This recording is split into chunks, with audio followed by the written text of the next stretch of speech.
Everybody, I want to set out our plan for managing COVID this autumn and winter, and I want you to cast your mind back exactly a year and think where we were last September as schools went back and the colder months approached, because in one way our position today is actually more challenging. We have higher levels of daily cases, thousands more, but in many other crucial respects, the British people, all of us collectively and individually, are incomparably better placed to fight the disease.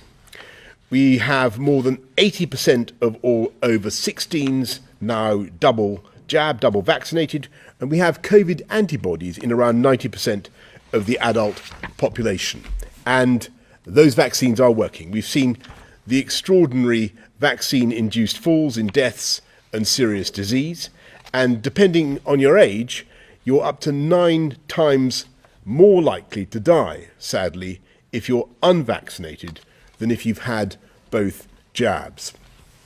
And the result of this vaccination campaign is that we have one of the most free societies and one of the most open economies in Europe. And that's why we're now sticking with our strategy. In essence, we're going to keep going.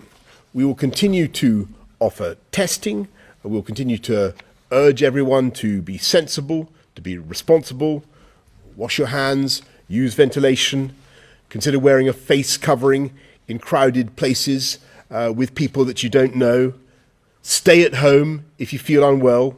Download and use the app. And we're investing massively in our NHS to meet the pressures of COVID with an additional 5.4 billion in England over the next 6 months, and that's on top of almost 36 billion over the next 3 years to help our NHS recover and fix the long-standing problems of social care as well, as I was saying last week.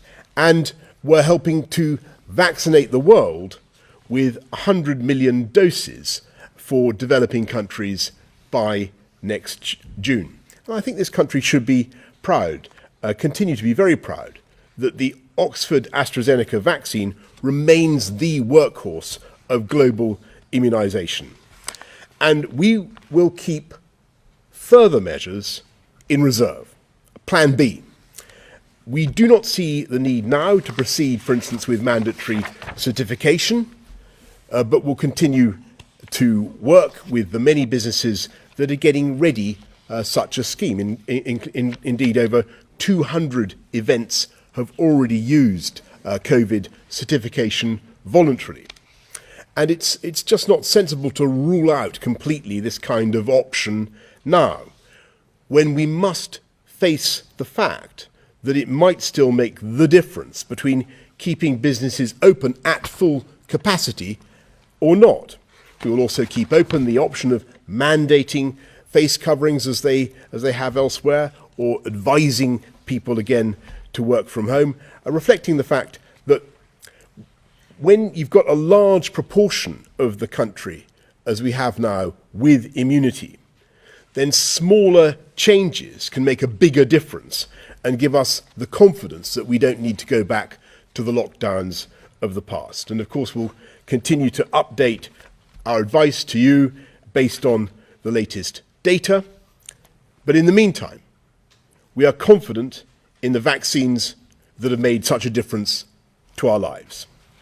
And we're now intensifying that effort, offering jabs to 12 to 15-year-olds on the advice of the chief medical officers who've given that advice based on the health, well-being and educational prospects of the children themselves.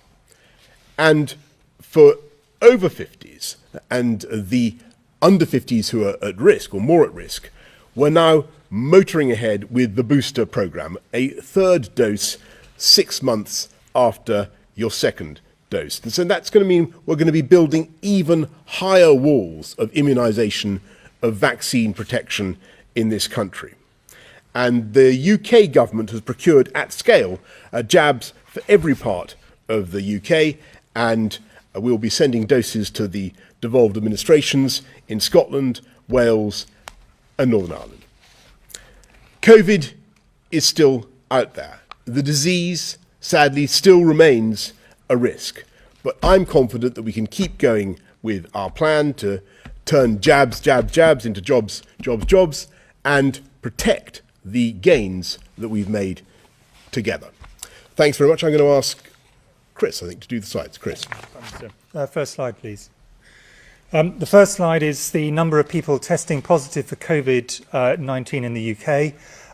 As everybody, I think, knows, there was a significant dip during the middle part of the year, started to rise in June and July. There was a peak which then eased off, but there's been a gradual drifting up over the last few weeks. It's stabilised over the last week, but I think we should be careful neither to overinterpret nor underinterpret this. At the moment, things have stabilised to some extent, but we are, as I'll come on to, going into a more difficult period of the year. Next slide, please.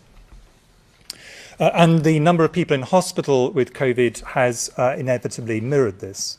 And what we've seen is, again, a gradual drifting up of the number of people in hospital. It is not anywhere near yet the point it was in the first peak and in the subsequent peaks at the early part, end of last year and the beginning of this year. But there is a gentle upward trend, variable around different parts of the country. Next slide, please. The good news, of course, is that the number of people who are dying following a positive test for COVID-19 is significantly lower, proportional to the number of cases, than it was at the end of last year and the beginning of this year. But these numbers, again, are not trivial. By any means. Every one of these, of course, is a tragedy for the family. So around 140 deaths in terms of the 7-day average. And again, this is gradually drifting up, but very slowly. Broadly, this is flat to just drifting up. Next slide, please. And the number of people who've received a vaccination for COVID is also increasing, both for second doses, people who've previously been vaccinated getting their second dose to really strengthen their protection, and also for first doses. So those are the trends, and I think they've been widely circulated in various media outlets over the last few weeks, but that was just to bring people up to date. Next slide, please. We did, however, want to add just 3 additional slides because I think these make a point and reinforce the points that the Prime Minister has just made.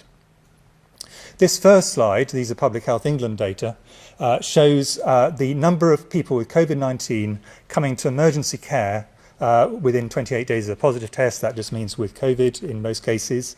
That led to a hospital admission by vaccination status.